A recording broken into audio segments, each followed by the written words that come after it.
I keep bringing it up with certain guests on the podcast, and I've now had a few DMs about it too. I'm pretty sure I've even mentioned it a couple times in some of these videos, but I figured it might be a good idea to start talking about how you can develop your pockets. Let's get into it. Hey everybody, my name is Travis Mark. I'm the host of the Musician's Mentor podcast, and now this Musician's Mentor YouTube channel.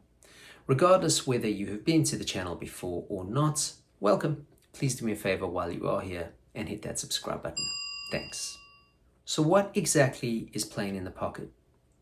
Depending on who you ask, this could be a variation of things, but for me, it's kind of how you internalize the feel of a groove and then put that into the music you're playing so that other people want to tap their feet or dance, maybe nod their head a little, or whatever it is that makes them feel something as you're playing. There's a lot of memes online now where these guys do what's called stank face. You'll especially see it with like Nate Smith or Steve Jordan, and they'll kind of split the screen with one of those guys playing a groove and some other dude doing a stank face.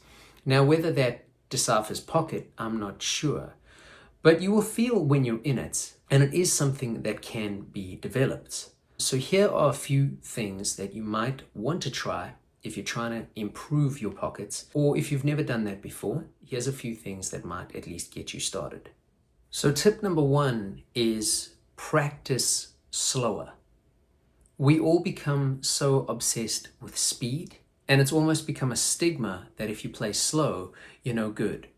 That is not true. In fact, it's just as hard to play slow, if not harder, than what it is to play fast. So for purpose of example, I'm going to put a metronome on 65 BPM. Then I'm going to take an exercise that was originally taught to me by a guy named Luke van der Merwe, but is also spoken about in depth by Ross Bolton in his book Funk Guitar, which was originally released by the Musicians Institute. Basically what I'm going to do is I'm going to play 16th notes strumming, and I'm going to mute my strings. Then I'm going to start accenting certain note divisions. And eventually I'll do combinations. I'm not going to spend too much time on this, but I'll show you so that you get an idea and then can relate it to your own practice routine. You can do this with any chord you want. I'm going to do it with a D9. So essentially what I'm going to do is I'm going to go through divisions, right? I'm going to do this pretty quick. I'm going to do all the ones. Those are going to be down strokes. Then I'm going to do the E's. Those will be up. The ands will be down. The us will be up. And then I'll create a couple combinations just so you can see how this potentially would become more musical.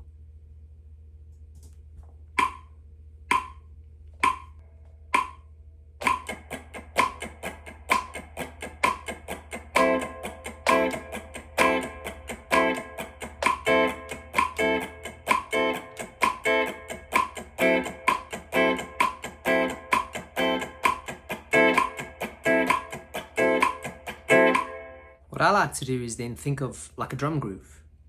Boom, ga, ga, ga, ga. Boom, ga, ga, ga, ga. And try and accent that here as well.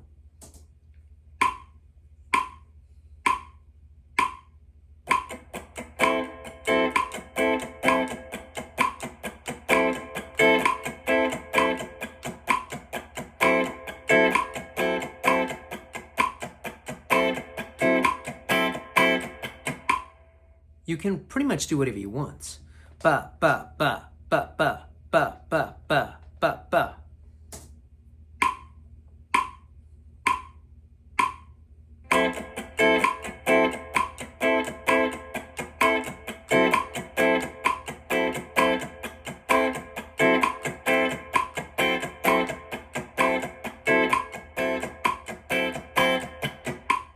Now you may have noticed that I'm swaying. I'm swaying because I'm tapping a foot. I would strongly recommend you get into the habit of tapping a foot, swaying, nodding your head, somehow internalizing that pulse. Something that I've always liked to do is walk. I even go as far as putting headphones in and I pick a tempo and I walk. And you can do this at various tempos so that it's either like a slow stroll or even like a brisk kind of walk. So at this tempo, if you were walking, it would just be this.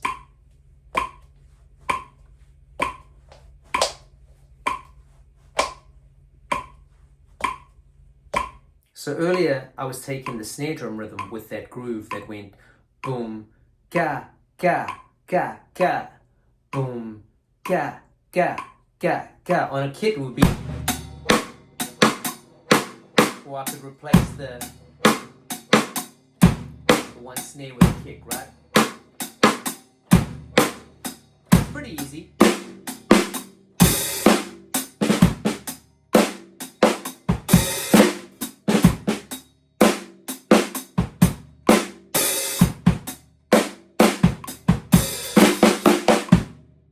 But you might want to just try and variate it a little, make it a little bit more groovy.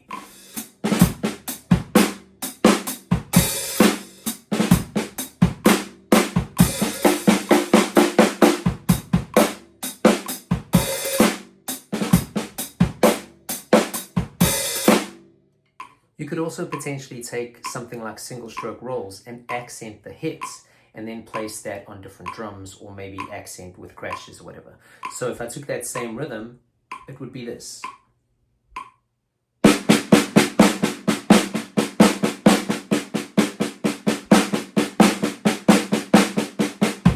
So maybe I could put that around the drums a little, right?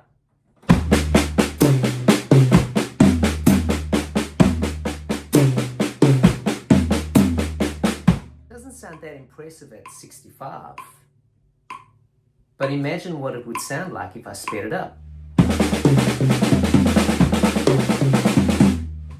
So things like that can be great ways to practice and develop something while all working on your pocket. Another tip is to put on music just randomly and start trying to figure out the pulse. Now I've got to be careful with this because of YouTube copyrights, so I've pulled up something that's apparently licensable. Let's see how this goes. I'm going to just push play and start trying to find the pulse, and I'm going to clap it out. So here we go.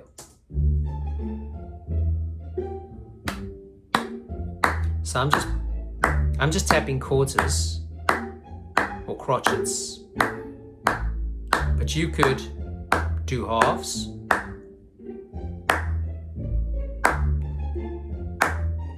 You could even do wholes. 2, 3, 4. 2, 3, 4. 2, 3, 4. Let's go to a different song just to show you how this would work.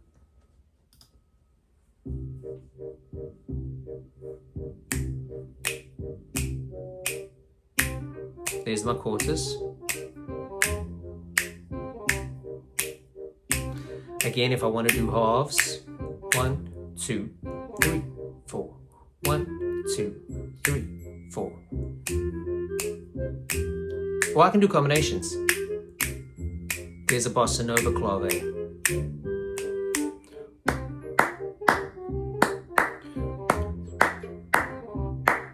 So you get the idea. Just randomly, every time you hear music, try and find that pulse instantly and practice internalizing it.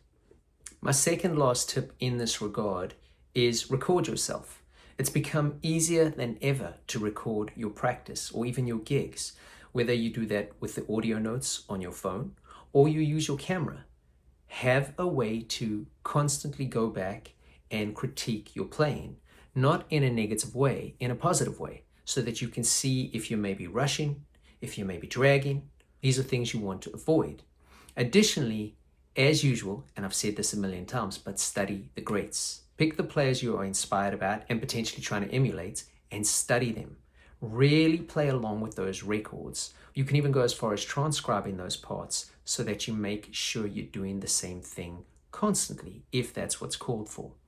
These are just some ways to start developing pocket. And maybe if you do it enough, you might even get somebody who gives you the stank face. I wish you well. I hope this helps. Don't forget to hit subscribe, and I will see you on the next one.